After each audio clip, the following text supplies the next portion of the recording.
North Korea just launched multiple ballistic missiles, and the timing is no accident. Just days before Donald Trump is set to land in Asia, Kim Jong Un sends a clear message. He's watching. He's warning. And he's testing. But the real question is, who's being tested here? North Korea's enemies? Or Donald Trump himself? Because make no mistake, this wasn't just another missile launch. This was a geopolitical statement, a power play, carefully timed, deliberately provocative, and deeply dangerous. North Korea fired multiple short-range ballistic missiles from south of Pyongyang, flying roughly 220 miles toward the northeast. No impact in the sea, no warning, just a reminder to the world that Kim Jong Un is still willing to rattle the cage of global security. And here's where it gets chilling. These are North Korea's first missile launches in 5 months. 5 months of silence. 5 months of waiting.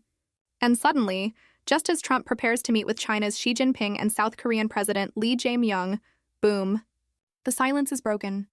That's not coincidence. That's choreography. Trump's Asia trip is supposed to be about diplomacy, strength, and stability. But instead, it's starting under a dark cloud of tension and fear. He's heading first to Malaysia for a regional summit, then Japan, and finally South Korea for the Asia-Pacific Economic Cooperation meeting. But even before Air Force One takes off, the stage is set. North Korea has made sure of that. Because this launch isn't just about missiles, it's about dominance. It's about reminding Trump and the world that Kim Jong Un has leverage, that no matter how many times America tries to isolate him, he still has the power to disrupt, to provoke, and to threaten peace with the push of a button. Remember, this comes right after Kim unveiled his newest show of force, a massive military parade in Pyongyang celebrating 80 years of the Workers' Party. The crowd cheered. The missiles rolled by. But this time there was something new. The Hwasong-20, a long-range intercontinental ballistic missile described by North Korean media as the most powerful nuclear strategic weapon system. Unproven, untested, but unmistakably threatening. And standing there, smiling, were some of the most powerful authoritarian figures on the planet. China's Premier Li Qiang, former Russian President Dmitry Medvedev, Vietnam's Communist Party chief To Lam. Kim made it clear, he's not alone. The axis of autocrats is alive and well. And while Trump claims he'll keep America safe, these are the people he's about to walk into the room with. Let's not forget, North Korea has been rehearsing this for years. In May, it simulated nuclear counterstrikes against the US and South Korea. Not hypothetical, simulated. They practiced war. They practiced annihilation. And they're doing it again, right before Trump lands in their neighborhood. So what's Trump's response? Will he confront Kim Jong Un? Or will he once again praise him? Because we remember the love letters. We remember the photo ops. We remember Trump standing next to a brutal dictator and calling it beautiful diplomacy. But diplomacy without accountability is just surrender dressed up as strategy. And that's what Kim Jong Un is counting on, that Trump's vanity will override his judgment. Meanwhile, South Korea isn't playing games. Their military immediately confirmed the launches and declared they're ready to respond to any provocation. Japan's Prime Minister, Sanai Takaichi, echoed that same resolve, coordinating in real time with the US and Seoul. Because that's what allies do. They defend democracy together.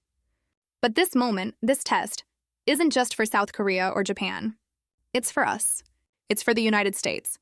It's a test of our credibility, of our consistency, of whether we still stand firm on the side of truth, stability, and democracy, or if we've become too distracted by chaos and corruption at home to even notice what's happening abroad. Because Kim Jong Un is watching the same headlines we are.